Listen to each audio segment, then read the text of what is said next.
اب چھوٹے بچوں کے ساتھ، چھوٹی بچیوں کے ساتھ جو کچھ مدرسوں کے اندر، سکولز میں، کالجز میں یا اپنے رشتہ دار کرتے ہیں، تو اس میں یہ سارے فیکٹر، تو یہ والا فیکٹر تو صرف ڈومیننٹ نہیں ہوتا، اور فیکٹرز بھی ہوتے ہیں۔ وہ پرائم منسٹر صاحب کی سٹیٹمنٹ کو اس وقت مذاق بنایا گیا، آج اس سٹیٹمنٹ کی ہمیں ضرورت تھی، کیونکہ اگر پرائم منسٹر کا یہ فارمولہ لگایا جائے نا آج والے اس 14 اگست والے اس مینار پاکستان والے مسئلے میں، تو پھر سب سے پہلے پرائم منسٹر صاحب کو اس عورت کو پکڑنا چاہیے اپنی اس ڈاکٹرن کے تحت، کیونکہ ان کا کہنا تھا کہ یہ عورتیں اس قسم کا لباس پہنتی ہیں تو ان کے ساتھ یہ کچھ ہوتا ہے، تو اس میں پھر سب سے پہلے کون پکڑی جاتی ہیں؟ پرائم منسٹر کو تو کم از کم اب یہ چیز سمجھ ہے نا، اگر یہ پلانٹڈ چیز نکل آئی ہے تو کم از کم وہ تو کہنا کہ اسے بھی تفتیش کے اندر لیا جائے اور اس کو بھی قرار واقعی سزا دی جائے اگر یہ واقعی پلانٹڈ ہے، جو ہمیں نظر آ چکا ہے۔ چلیں پھر بھی ہم جوڈیشری کے اوپر چھوڑتے ہیں، ہم صرف اپنا گمان بتا رہے ہیں قرائن کی روشنی میں، بادی النظر میں اٹ سیمز لائک دیٹ۔ میں ان اینکرز کی بڑی عزت کرتا ہوں، یقین کریں بعض موقعوں پر یہ لوگ بڑی دلیری دکھاتے ہیں، بڑے مذہبی لوگ بھی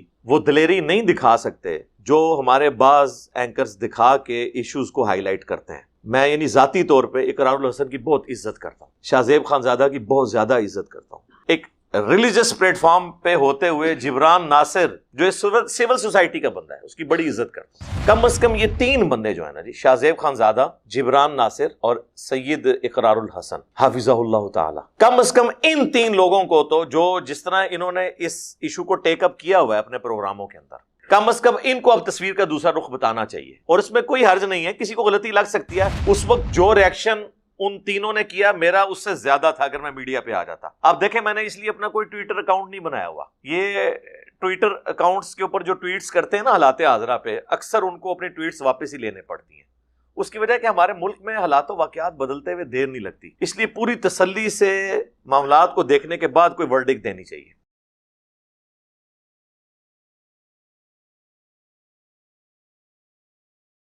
السلام علیکم۔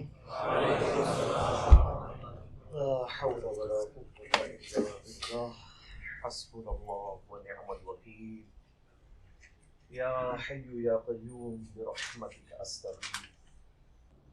یہ تو مجھے لگتا ہے کسی نے نا کوئی بڑی انٹلیکچوئل ترتیب لگائی ہوئی ہے۔ پہلا سوال جو ہے نا وہ 14 اگست والا لکھا ہوا ہے جی، 14 اگست کے موقع پر عورت سے شرمناک حرکت پر آپ کی کیا رائے ہے؟ عورت کے پردے سے متعلق اسلامی احکامات کیا ہیں؟ عورت کے ساتھ تو کم شرمناک حرکت ہوئی ہے، مردوں کے ساتھ زیادہ شرمناک حرکت ہوئی ہے۔ وہ اب دیکھ لیں اس کی جو تفصیلات ہیں وہ جس بھیانک طریقے سے سامنے آنا شروع ہوئی ہیں، تو پوری قوم کا سر جو ہے وہ شرم سے جھک گیا ہے کہ ہمارے ملک کے اندر اس وقت گراوٹ کا یہ لیول ہو چکا ہے کہ لوگ صرف ٹک ٹاک کے اوپر سوشل میڈیا پہ فیم حاصل کرنے کے لیے کسی بھی لیول پہ گر سکتے ہیں۔ وہ سب کچھ پلانٹڈ تھا، آپ کو پتہ ہے، ظاہر ہے پلانٹڈ چیزیں جو ہوتی ہیں وہ ایک خاص حد تک تو پلانٹڈ رہتی ہیں، اس کے بعد پھر جب موب آ جاتا ہے نا، ہجوم کی تو پھر اپنی مرضی ہوتی ہے، وہ جو مرضی کرتا رہے۔ شروع میں تو آپ کوشش کرتے ہیں کہ اس طریقے سے یہ معاملہ کریں، آگے جو حالات و واقعات ہیں پھر وہ کنٹرول سے باہر ہو جاتے ہیں، اور یہ ایک یونیورسل پرنسپل ہے۔ آپ پالیٹکس میں بھی دیکھ لیں کہ بعض اوقات اسٹیبلشمنٹ کسی ایک بندے کو اوپر لے کے آتی ہے اور وہ سمجھتی ہے میرا اعلی کار رہے گا، خاص حد تک تو معاملات اس طرح چلتے ہیں، لیکن جب اس بندے کو پتہ چلتا ہے کہ میری سیٹ کے اندر تو بڑی پاور ہے، تو پھر وہ کچھ اپنی مرضی بھی تو کرتا ہے نا۔ تو یہ ایک جنرل رول ہر جگہ اپلائی ہے، اور پبلک جو ہے وہ تو کسی کے قابو میں نہیں، سیدھی سی بات ہے۔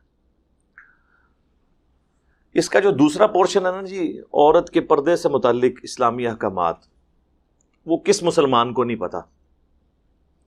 اس کے اوپر اگر ہم گفتگو کرتے ہیں تو ہمیں لوگ کہتے ہیں یہ آرتھوڈاکس ہیں، فنڈامنٹلسٹ ہیں، اور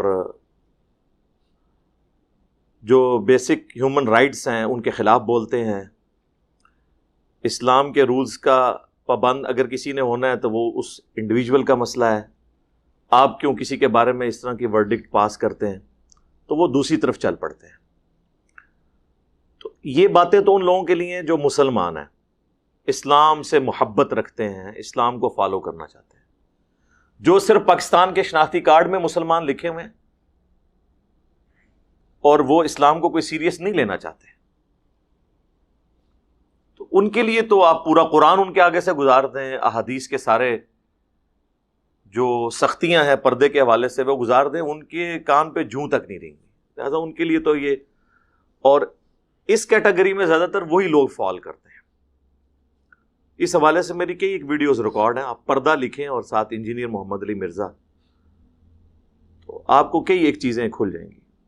غض بصر کے حوالے سے عربی میں یہ ٹرمنالوجی یوز ہوتی ہے، نگاہوں کو نیچا رکھنا، غض بصر، غین ضاد۔ تو سورۃ النور کے اندر اس کے تفصیلی احکامات ہیں، اور اس میں آپ دیکھیں کیا انٹلیکچوئل ترتیب ہے کہ اللہ تعالیٰ نے پہلے مردوں کے پردے کا ذکر کیا ہے کہ اے نبی صلی اللہ علیہ وآلہ وسلم، مؤمن مردوں کو حکم دو کہ اپنی نگاہوں کو نیچا رکھیں، اور پھر آگے چل کر آیا کہ جو مومنات ہیں، مؤمن عورتیں ہیں، انہیں بھی حکم دو کہ اپنے نگاہوں کو نیچا رکھیں۔ پھر سورۃ الاحزاب میں تو اسپیسیفکلی نبی صلی اللہ علیہ وآلہ وسلم کی بیویوں کے حوالے سے، جو ہمارے لیے رول ماڈل ہیں، امہات المومنین رضی اللہ عنہن، ان کے حوالے سے تفصیلات آئی ہیں۔ ان کی پاکیزگی میں تو کسی کو شک نہیں ہونا چاہیے۔ اس کے باوجود اللہ تعالیٰ فرما رہا ہے کہ جب نبی کی بیویوں سے تمہارا کوئی لین دین ہو اس حوالے سے کہ اللہ کے نبی گھر میں موجود نہ ہو اور ان کی غیر موجودگی میں تم نبی علیہ السلام کے گھر جاؤ، تو نبی کی بیویوں کو بھی یہ حکم ہے کہ اگر کوئی اس طرح مرد آتا ہے، اگرچہ آنری طور پہ آپ ان کی مائیں لگتی ہو، لیکن پردہ اپنی جگہ برقرار ہے، ان سے بات اتنے لچھے دار انداز میں یا اتنی نرمی سے نہیں کرنی کہ ان کے دلوں کا روگ جو ہے وہ انہیں ابھارے کسی غلط نیت کے اوپر۔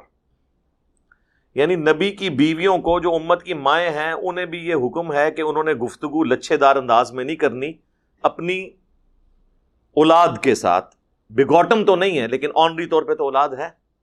النبی اولا بالمؤمنین من انفسہم وازواجہ امہاتہم، نبی مومنین پر ان کی جانوں سے بڑھ کر حق رکھتے ہیں، اور نبی کی بیویاں امت کی مائیں ہیں صلی اللہ علیہ وآلہ وسلم۔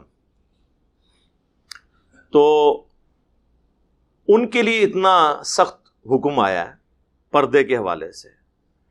خیر یہ تو ڈیٹیلز ہیں، میں صرف اشارتاً چند ایک چیزیں اس میں مینشن کر رہا ہوں۔ اس ٹاپک کے اوپر صرف اسی کو ایڈریس کیا جائے، اس کی ساری تفصیلات تو 1-1.5 گھنٹہ چاہیے۔ اس وقت یہ ٹاپک اتنا اہم نہیں ہے، ہر مسلمان کو پتہ ہے کہ پردے کی کیا اہمیت ہے۔ اصل جو ٹاپک اہم ہے وہ یہ 14 اگست کے اوپر جو یہ تماشا ہوا۔ دیکھیں سوشل میڈیا کے ذریعے آپ کو اس کا پلانٹڈ ہونا تو بالکل آشکار ہو چکا ہے، اور سوشل میڈیا کے ان چینل سے آشکار ہوا ہے جن کے بارے میں کوئی یہ گمان بھی نہیں کر سکتا کہ یہ کوئی ریلیجس تھاٹس رکھتے ہیں بہت زیادہ۔ مثلاً اس وقت پاکستان میں چند ٹاپ پہ جو سوشل میڈیا کے چینلز ہیں جن کی ویورشپ ہمارے مین سٹریم کے چینل سے بھی زیادہ ہے یوٹیوب کے اوپر، ان میں سے ایک اردو پوائنٹ ہے، جنہوں نے میرا بھی انٹرویو کیا تھا، آپ کو پتہ ہے۔ انہوں نے پے در پے کتنی ویڈیوز بنا کے اس پورے کے پورے معاملے کو کھول کر عوام کے سامنے رکھ دی ہے۔ وہاں پہ جو سیکیورٹی گارڈ تھا اس کی ویڈیو لیک ہوئی، پھر وہاں پہ جو چشمدید گواہ تھے وہاں پہ جو موجود تھے ان کے انٹرویوز آئے۔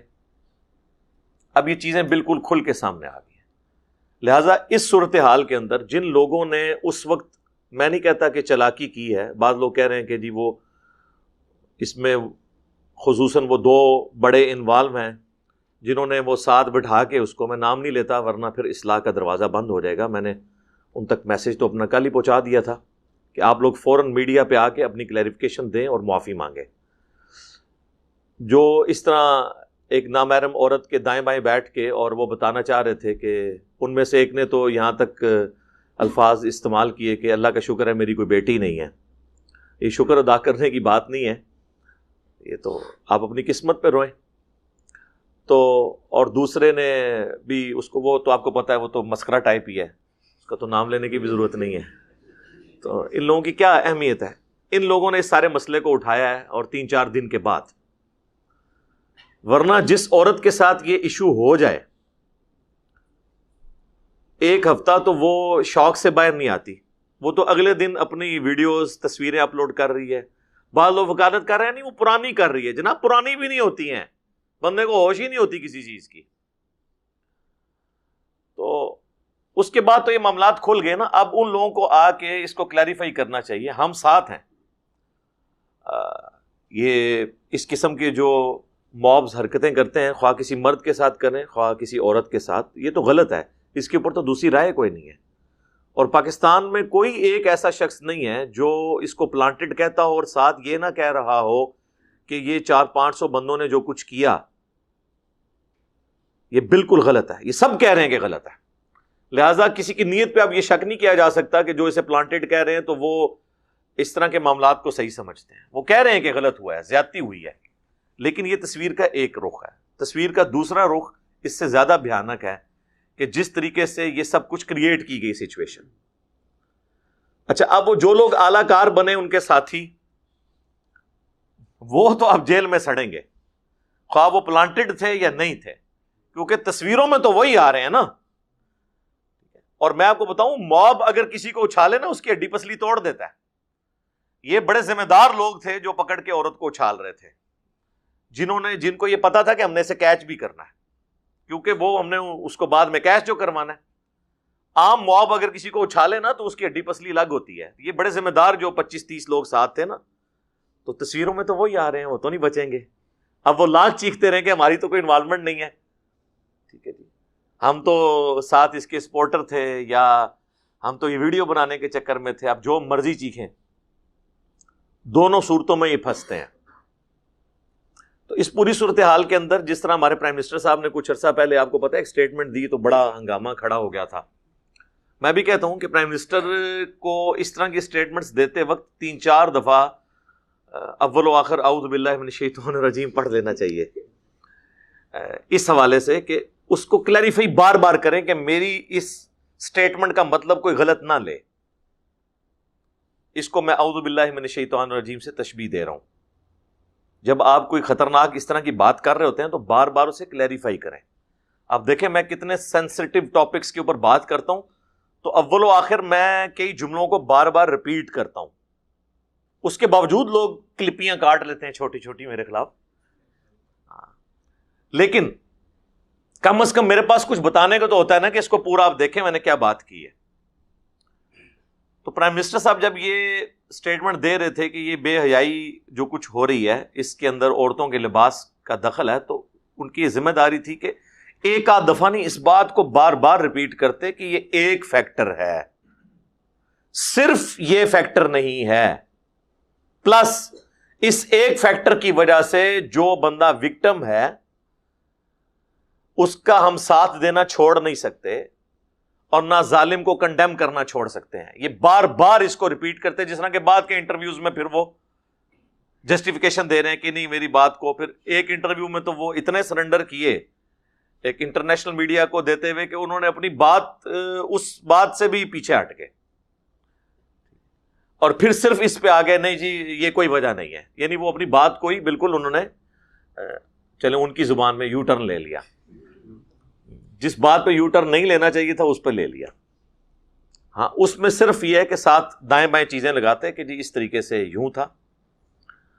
تو میں نے اس سینس میں بات کی تھی کہ ایک فیکٹر ہے، ہم نہیں کہتے کہ یہی فیکٹر ہے، نہ ہم یہ کہتے ہیں کہ جو لوگ اس فیکٹر کے ساتھ جڑے ہوئے نہیں ہوتے ہیں ان کے ساتھ زیادتی نہیں ہو رہی ہوتی.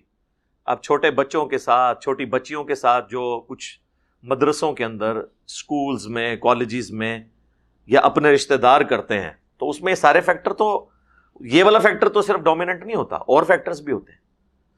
تو وہ پرائم منسٹر صاحب کی اسٹیٹمنٹ کو اس وقت مذاق بنایا گیا. آج اس اسٹیٹمنٹ کی ہمیں ضرورت تھی، کیونکہ اگر پرائم منسٹر کا یہ فارمولہ لگایا جائے نا آج والے اس 14 اگست والے اس مینار پاکستان والے مسئلے میں، تو پھر سب سے پہلے پرائم منسٹر صاحب کو اس عورت کو پکڑنا چاہیے اپنی اس ڈاکٹرن کے تحت، کیونکہ ان کا کہنا تھا کہ یہ عورتیں اس قسم کا لباس پہنتی ہیں تو ان کے ساتھ یہ کچھ ہوتا ہے. تو اس میں پھر سب سے پہلے کون پکڑی جاتی ہیں؟ اب اس کا نام بھی میرے لیے اتنا متبرک ہے کہ میں وہ نام بھی نہیں لینا چاہتا. ظاہر ہماری تو ایک عقیدت جڑی ہوئی ہے، ہماری ماں کے نام کے اوپر وہ نام ہے اس کا، تو میں تو نام بھی نہیں لینا چاہتا اس موقع کے اوپر. تو سب سے پہلے تو اسے پکڑنا چاہیے پرائم منسٹر کی ڈاکٹرن کے مطابق.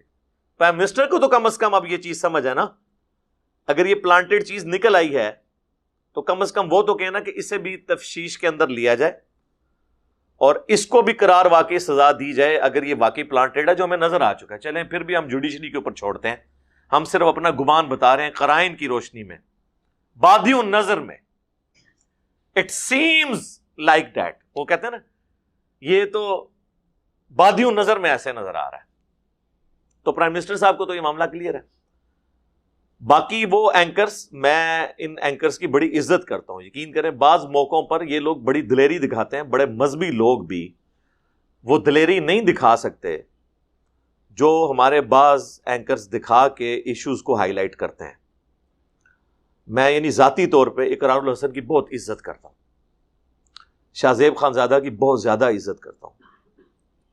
ایک ریلیجس پلیٹ فارم پہ ہوتے ہوئے جبران ناصر جو سول سوسائٹی کا بندہ ہے اس کی بڑی عزت کرتا ہوں. کم از کم یہ تین بندے جو ہیں نا جی، شاہ زیب خان زادہ، جبران ناصر اور سید اقرار الحسن حافظہ اللہ تعالی، کم از کم ان تین لوگوں کو تو جو جس طرح انہوں نے اس ایشو کو ٹیک اپ کیا ہوا ہے اپنے پروگراموں کے اندر، کم از کم ان کو اب تصویر کا دوسرا رخ بتانا چاہیے. اور اس میں کوئی حرج نہیں ہے، کسی کو غلطی لگ سکتی ہے. اس وقت جو ریاکشن ان تینوں نے کیا میرا اس سے زیادہ تھا اگر میں میڈیا پہ آ جاتا.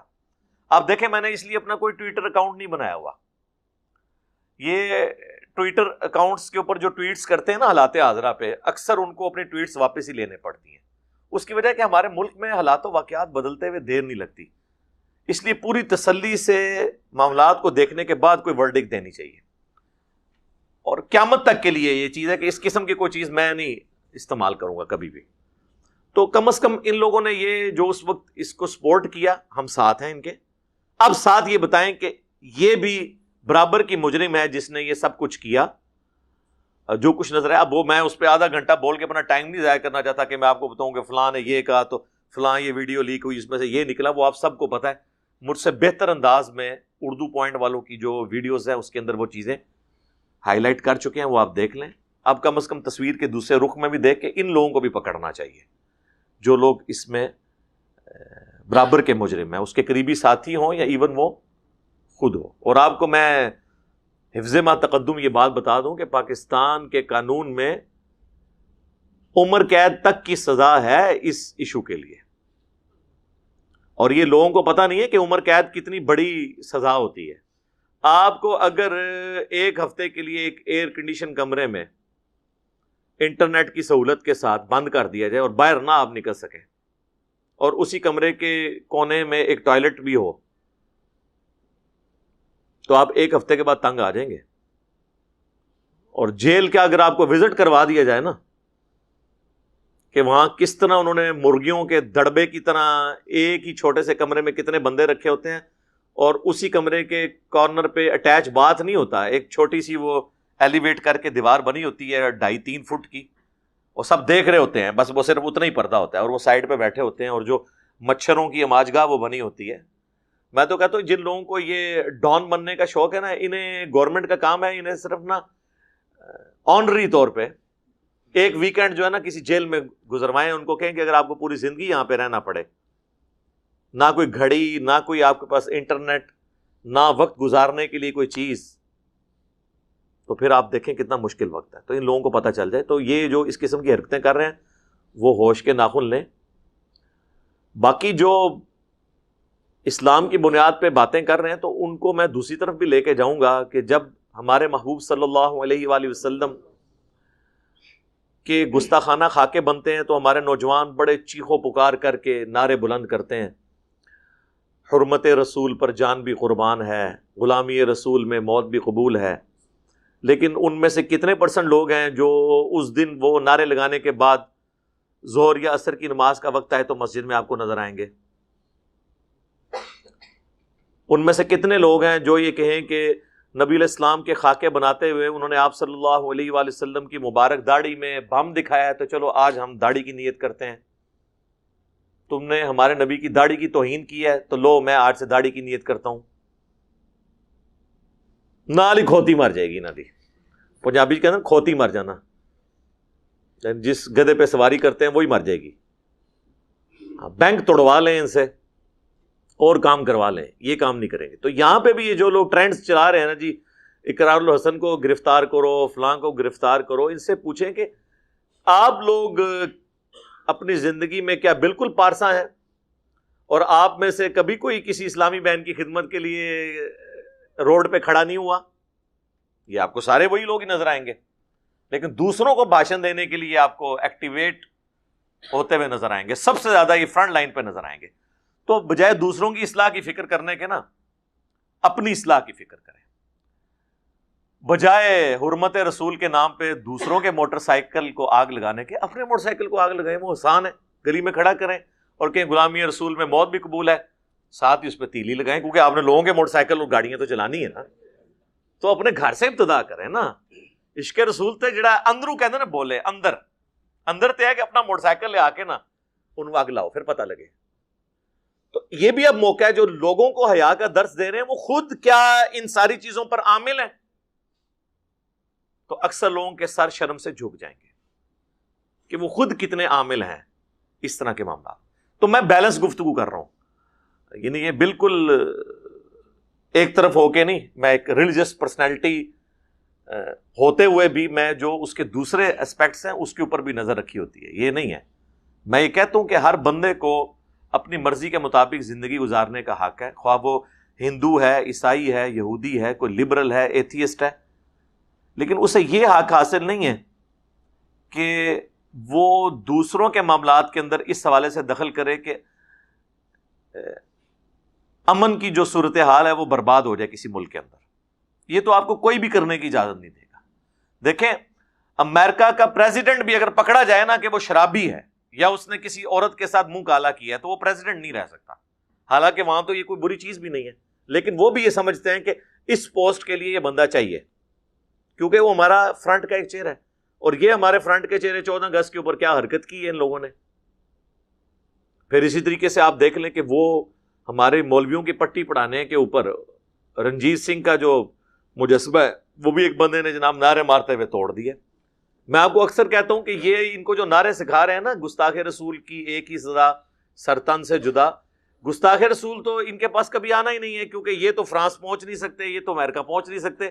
تو یہ کہتے ہیں اتنی دور سے امپورٹ کرنے کی بجائے ہم لوکل اپنے گستاخ خود کریٹ کریں اور ان کی ہم گردن مروڑیں تاکہ ہم جنت میں پہنچ جائیں. تو پھر یہ مسلمانوں کو جان بوجھ کے گستاخ ڈکلیئر کریں گے, انہیں قتل کر کے اپنی جنت پکی کریں گے. ان تک تو یہ پہنچ نہیں سکتے. دنیا کا امن ان لوگوں نے برباد کر دیا, تو وہ مجسمے توڑ رہے ہیں, اس قسم کی حرکتیں کر رہے ہیں. پھر ایک اور ویڈیو کل منظر عام پہ آئی, مین میڈیا کے اوپر ہی, جس میں وہ رکشے والی ویڈیو بھی آپ دیکھیں. یعنی چلے وہاں تو کوئی کہہ سکتا ہے کہ وہ اس ٹک ٹاکر نے بلا لیے تھے ساتھی یا سیلفیز کے لیے لوگوں کو. یہاں تو بیچاری کچھ عورتیں جا رہی ہیں, اور یہ اس میں کہنا کہ جی کسی عورت نے برقع نہیں کیا ہوا, یا اس نے پردہ نہیں لیا ہوا, یا اس نے نقاب نہیں کیا ہوا, تو اگر کوئی مرد حرکت کر دے تو وہ بھی مجرم ہے. ایسی سوچ کے اوپر لعنت ہی ہونی چاہیے. یہ کوئی جسٹیفیکیشن نہیں ہے. یہ آپ اس عورت کو تو ضرور کہہ سکتے ہیں کہ تم پردے کا اہتمام کرو, لیکن اس کی بنیاد کے اوپر کسی کو نہیں آپ دوسرے کو تو کلین چیٹ نہیں اس حوالے سے دے سکتے کہ اسے کیسے رائٹ حاصل ہے. اور میں آپ کو بتاؤں, ہمیں تو اتنا آئیڈیا نہیں ہے, لیکن جن لوگوں سے ہمیں جو اس پورے سسٹم سے ہو کے آئے ہیں وہ ہمیں بتاتے ہیں کہ جتنا آپ کا یہ بدکاری والے معاملات چل رہے ہیں, اس میں تو زیادہ تر عورتیں جو ہیں وہ پورے برقعے کے اندر ہوتی ہیں, جو سڑکوں پہ کھڑی ہوئی ہوتی ہیں. تو پھر وہ بھی نہیں بچ رہی ہیں برقعے کے اندر. تو یہ بالکل اس کی پلیل ہے. یہ ایک فیکٹر ضرور ہے, میں یہ مانتا ہوں. آپ ہالی ووڈ کی فلمیں آج سے تقریباً 70-80 سال پہلے کی دیکھیں گے تو عورتوں کے آپ کو لباس بھی آلموسٹ پورے نظر آئیں گے.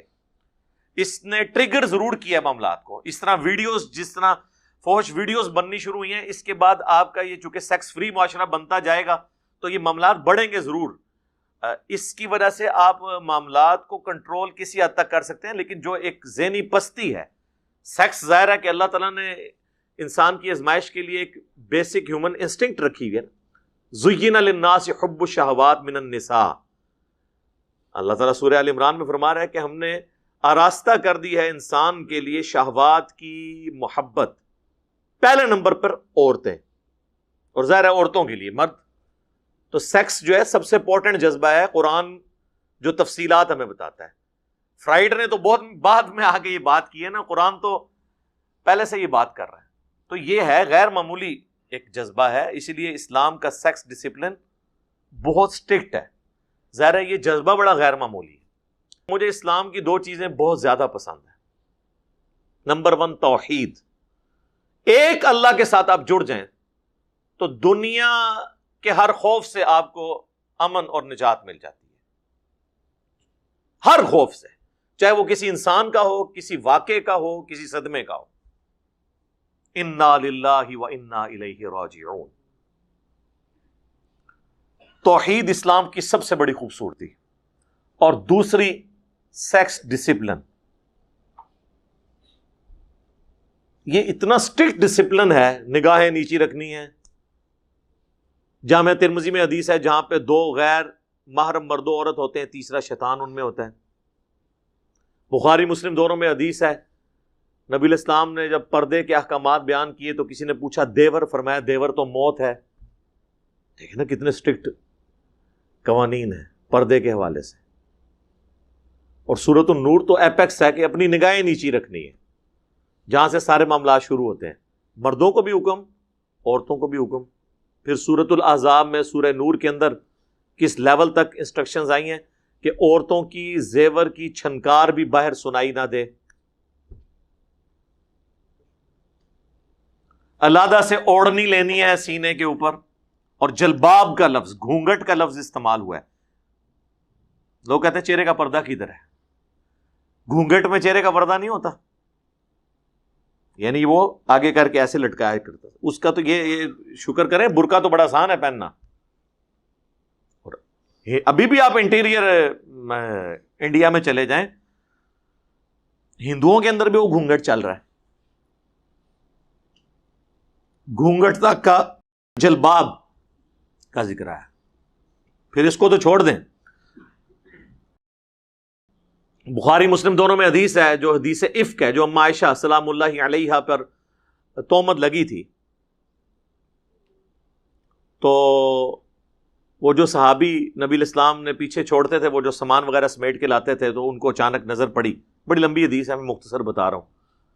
تو سیدہ عائشہ کو اونگ آئی تھی تو ان کے چہرے سے گھونگٹ اتر گیا. تو انہوں نے کہا کہ میں نے سیدہ عائشہ کو اس لیے پہچان لیا کہ آیت پردہ اترنے سے پہلے میں نے ان کو دیکھا ہوا تھا، ورنہ میں انہیں پہچان نہ سکتا کہ یہ سیدہ عائشہ ہیں. تو اس کا کیا مطلب ہے کہ آیت پردہ نازل ہونے کے بعد وہ چہرے کا بھی پردہ کرتی تھی. جب ہم یہ بتاتے ہیں، پھر غامدی صاحب کہتے ہیں نہیں وہ امہات المومنین کے لیے تو چہرے کا پردہ ہے، عام عورتوں کے لیے نہیں ہے. اچھا تو عام عورتوں نے لیڈی ڈیانا کو اپنا آئیڈیل بنانا ہے یا امہات المومنین کو اور نبی علیہ السلام کی بیٹیوں کو اپنا آئیڈیل بنانا ہے؟ کوئی بات ہے کرنے والی؟ تو بالکل واضح احکامات موجود ہیں. یار یہ تھوڑا آگے ہو جائے نا، آپ پیچھے جگہ کم ہوگی.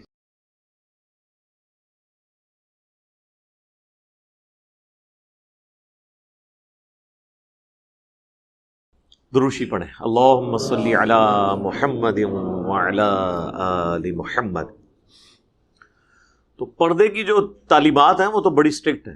الموجم الکبیر طبرانی میں صحیح سند کے ساتھ حدیث ہے، نبی علیہ السلام نے فرمایا کہ کسی غیر محرم عورت کو ہاتھ لگانا اس سے بہتر ہے کہ کسی کے سر میں لوہے کی کیل ٹھونک دی جائے. یعنی اگر کسی شخص کو اس عذاب کا پتہ چل جائے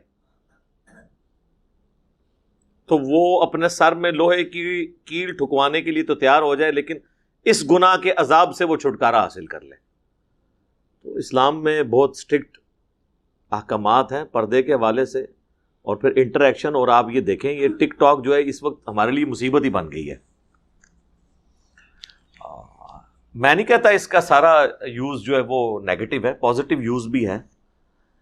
اور پھر دیکھیں لوگ آگے کہہ رہے ہوتے ہیں جی یہ سیلیبریٹیز ہیں، یہ سیلیبریٹیز ہیں، گانا کوئی اور گا رہا ہے، یہ لپ سنگ کر کے سیلیبریٹی بن گئے ہیں. آپ اپنا ٹیلنٹ بتائیں نا کہ آپ کے اندر کیا کوالٹی موجود ہے. اس طریقے سے تو یہ گندے لطیفے سنا کر یا عجیب و غریب قسم کی حرکات کر کے.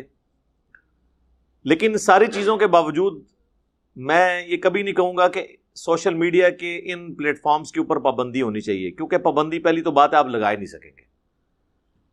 اب یہ پابندی یہ آلموسٹ آپ سمجھ لیں جس طرح الیکٹریسٹی کو ہم اپنی زندگی سے اب نہیں نکال سکتے نا، یہ بیسک نیڈ بن چکی ہے، یہ اب بیسک نیڈ ہے. اب آپ نے اس کا رخ صرف طے کرنا ہے کہ کس رخ کے اوپر آپ اس کو لے کے جا رہے ہیں. اس حوالے سے بہت زیادہ بولا جا سکتا ہے، باقی آپ کے سامنے صورتحال. اس کے اوپر جو ورڈکٹ دینے کا مقصد یہ تھا کہ جن لوگوں نے فرنٹ سے لیڈ کر کے اس ایشو کو ٹیک اپ کیا ہے، ہم ان کی دل سے قدر کرتے ہیں، لیکن ساتھ ہی ساتھ یہ دوسرے پہلو کو بھی بیان کریں تاکہ یہ پتہ چلے کہ یہ پلانٹڈ جو معاملات ہوتے ہیں ان معاملات کے اندر قصوروار دوسرے لوگ بھی، تاکہ مستقبل میں آنے والے واقعات رک جائیں، ورنہ یہ چیزیں آئیں گی. بہرحال کم از کم یہ پٹ سیاپے سے یہ فائدہ ہوگا کہ اب لوگ احتیاط کر کے چلا کریں گے انشاءاللہ تعالی، امید ہے انشاءاللہ تعالی.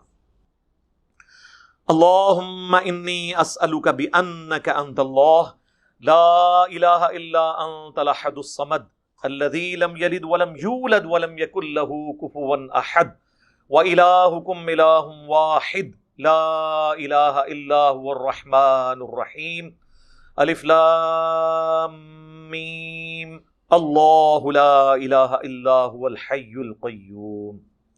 اللہم صلی علی محمد وعلی آل محمد. اللہم ربنا آتنا فی الدنیا حسنہ وفی الآخرۃ حسنۃ وقنا عذاب النار. اللہم احسن عاقبتنا فی الامور کلہا واجرنا من خزی الدنیا وعذاب الآخرہ. ربنا آتنا من لدنک رحمہ وَهَيِّئْ لَنَا مِنْ أَمْرِنَا رَشَدًا. اے اللہ ہماری، ہمارے ماں باپ کی، ہمارے بیوی بچوں کی، پوری امت کی تمام دینی، دنیاوی، جسمانی، روحانی، ظاہری، باطنی پریشانیاں، تکلیف، مصیبتیں، دکھ، درد، بیماریاں، دشواریاں دور فرما. اے اللہ ہماری، ہمارے ماں باپ کی، ہمارے بیوی بچوں کی اور پوری امت کی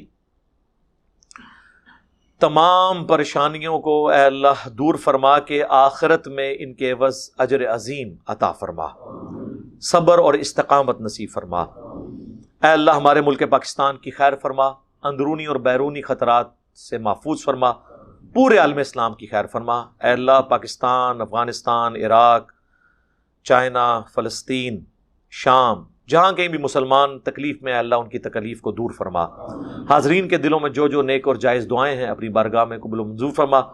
جتنے لوگ بھی اس دعوت سے جڑے ہوئے ہیں اللہ ویڈیوز دیکھیں گے، اے اللہ تمام کے دلوں میں جو جو نیک اور جائز دعائیں ہیں اپنی بارگاہ میں قبول و منظور فرما. اے اللہ جن جن بھلائیوں کا سوال تیرے محبوب صلی اللہ علیہ وآلہ وسلم نے تجھ سے کیا، ہمارے حق میں، ہمارے ماں باپ کے حق میں، ہمارے بیوی بچوں کے حق میں، پوری امت کے حق میں قبول و منظور فرما. اور جن جن چیزوں کے شر سے تیرے محبوب علیہ السلام نے تیری پناہ طلب کی، ہمیں، ہمارے ماں باپ کو، ہمارے بیوی بچوں کو، پوری امت کو ان چیزوں کے شر سے اپنی پناہ عطا فرما. اے اللہ حاضرین کے دلوں میں جو جو نیک اور جائز دعائیں ہیں قبول فرما. حاضرین کے گھر والوں میں جو کوئی بیمار ہیں انہیں شفا عطا فرما. حاضرین کے اے اللہ جو چھوٹے بڑے رشتہ دار فوت ہو چکے، جتنے بھی مسلمان آج تک فوت ہوئے، اے اللہ ان کی مغفرت فرما. اللہم اغفر لحینا ومیتنا وشاہدنا وغائبنا وصغیرنا وکبیرنا وذکرنا وانثانا. اللہم من احییتہ منا فاحیہ علی الاسلام ومن توفیتہ منا فتوفہ علی الایمان. اللہم صلی علی محمد وعلی آل محمد. سبحان ربک رب العزۃ عما یصفون وسلام علی المرسلین والحمد للہ رب العالمین.